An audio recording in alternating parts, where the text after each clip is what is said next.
This, ladies and gentlemen, is the all-new 3 Series. In its 7th generation, BMW has made it bigger, which means more space on the inside. They've given it a completely new identity on the outside. They've spruced up the interiors, and they say that it is much more fun to drive this time around. Well, let's find out.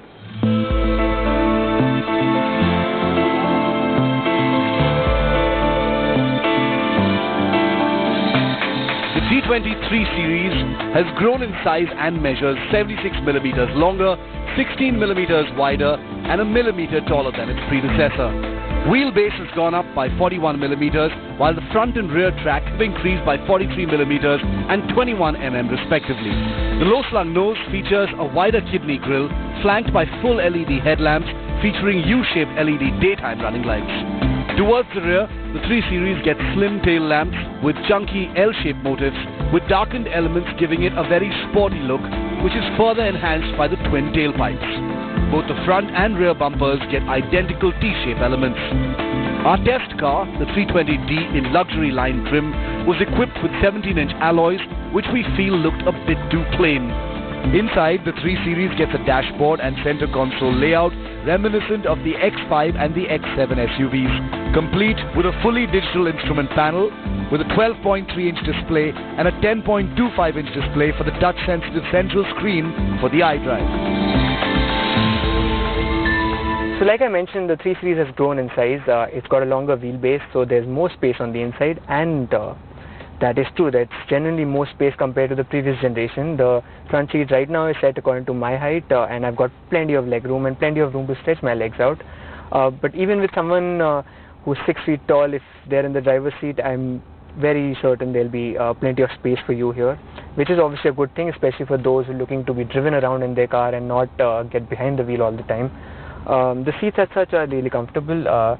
It's got this nice shoulder room. There's plenty of support for your back, but the thigh support is a little lacking, but nothing too concerning. The seat is actually not too low. It's at a good height. It's very comfortable.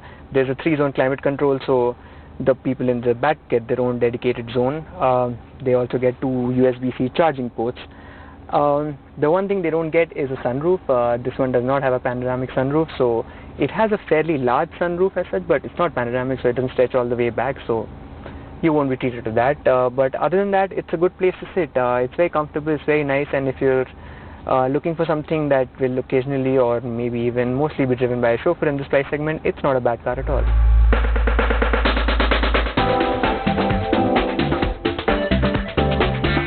The front seats are very comfortable too and can be electrically adjusted. They also come with memory function.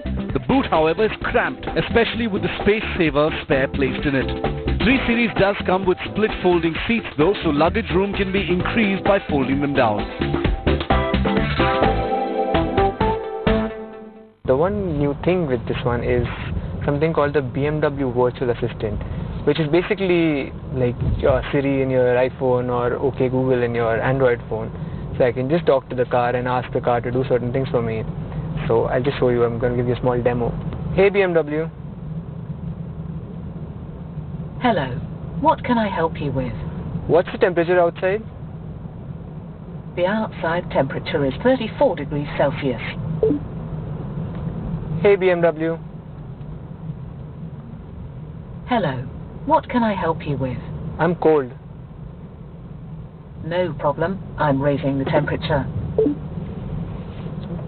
There are other commands. You can always ask the car to dial someone's number for you or set navigation settings. There are plenty of options, but yeah, these are some of the cool features. You can talk to the car. It's very interactive. It's not something we haven't seen in cars these days. I mean, cars much lower down the segment also get these features, but it's still cool. It's new to BMW, so that's why I wanted to point that out. The 3 Series also boasts features like parking assistant and reversing assistant. However, there is no 360-degree camera view on offer. Also, while the infotainment unit supports Apple CarPlay, there's no support for Android Auto. Let's get on with the driving part. Now, BMW has said that they've worked hard to make the new 3 Series more fun to drive, more involving. They've done a lot of work with the steering to make it more feelsome. They've increased the front and rear track, which improves stability. They even have a new and very interesting kind of suspension setup, and I won't get into the detail of all that because that's all very technical stuff, but the results are impressive. It is quite a fun car to drive. I mean, the 3 Series traditionally has set benchmarks when it comes to driving pleasure, and this one does the same, and it's very involving to drive. It feels more agile. The steering does feel more communicative than before. It turns in sharp, it changes direction very swiftly, and overall there's no reason to complain, and this is the 3 Series that we've all come to like over the years, the same fun to drive machine.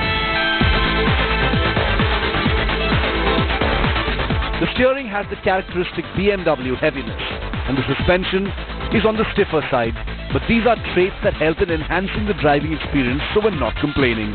It is 320D, guys. The 3 Series is powered by a 4-cylinder diesel engine with an output of 190 horsepower and a peak torque of 400 Newton meters.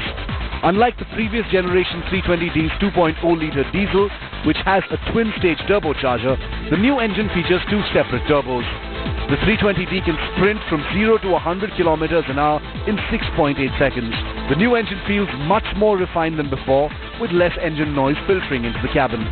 It offers sufficient punch, now more than ever at lower speeds, with a very meaty mid-range. The transmission is an 8-speed unit and does its job well for the most part, but can seem hesitant to shift down on occasion when you need it to drop a gear or two and get a move on. The 7th generation BMW 3 Series then is better than its predecessor in every way. It still sets benchmarks in terms of driving experience. Thanks to an intelligent new lift-related dampers, it is more comfortable. There's more space, especially in the back, and there's more tech on offer as well.